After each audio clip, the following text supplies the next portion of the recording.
Oh, welcome back, everybody. We are entering fall. All the leaves are coming down, the wind chimes are going, and we're running out of race time.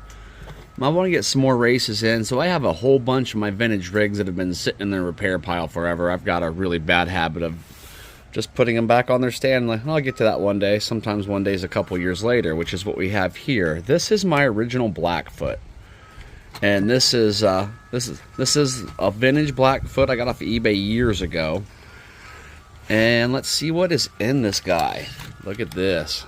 I put in this vintage green machine. I can't remember how many turns it is, but if I remember correctly, it's a decent running little motor. And then it's just got a fly sky receiver and Tamiya. And then we have this little guy here, this old Traxxas servo. And what happened is one of these ears popped off on the front and broke. So I'm gonna see if I can get one more screw in there with a washer like I did in the back, and hopefully we'll give this vintage guy at least a 5-lap run before it dies again. Well, we had to do a tiny bit more tinkering than I initially planned. Ended up taking the whole front end loose. I couldn't stand it being done badly. So they had, whoever did this originally, I don't know why I never caught this in the past, they had the links on top, and that was putting it in quite a steering bind.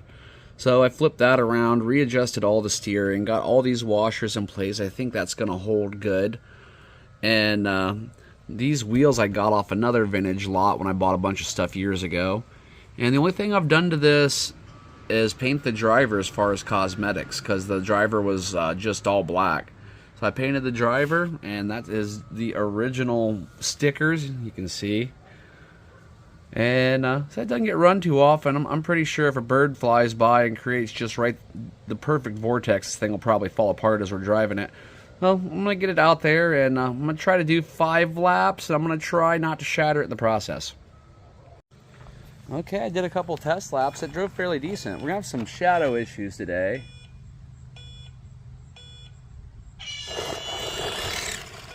Not much to be done about that. It is the fall. Oh, maybe that lap wasn't so decent.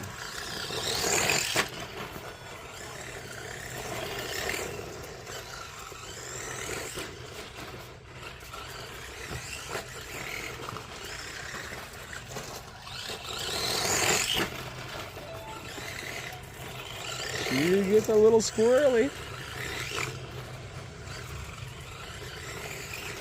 Ain't gonna be the fastest runs, but I tell you, this thing is fun.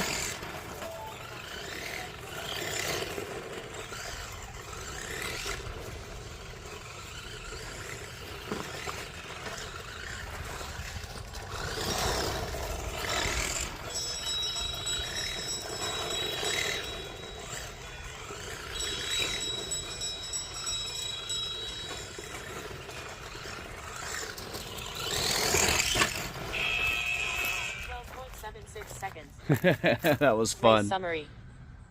Fastest lap. Lap 3, 12.49 seconds. Slowest lap. Lap 1, 14.11 seconds. Average lap time. 16.39 seconds. Alright, we'll get it up on the board. It's definitely not going up in the winner's circle, but you know, for a real vintage Tamiya, this thing drives pretty daggone nice. The whole fact that it gets around this course as well as it does is what's blowing my mind, because most of them have a hard time handling it. And this, when I don't peg the wall, this guy's really not having too much problems at all. Nice.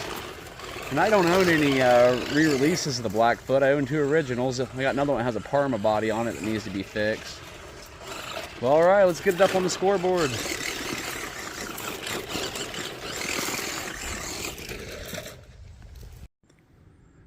And it is scoreboard time. I am happy to have the Blackfoot running again, and it drove so nice. But it's not very fast. That's completely to be expected, and I'm just fine with that. That's an appropriate place for it to be on the board. And that's a real vintage one too. So there's no upgraded axles or any of the stuff in that. That is a vintage motor with a vintage servo. The only thing the modern on it's the ESC and receiver. So that's That's a pretty good run out of that. I'm happy with that. Well, thanks for watching, everybody. I know I'll at least get one more race done, but the season is definitely starting to turn. Maybe about time to start putting the banners away for the year. Unfortunately, sunlight's getting low, messes with our lap counter. But we'll see how it goes and go as far as we can. Thanks for watching, everybody. Catch you on the next one.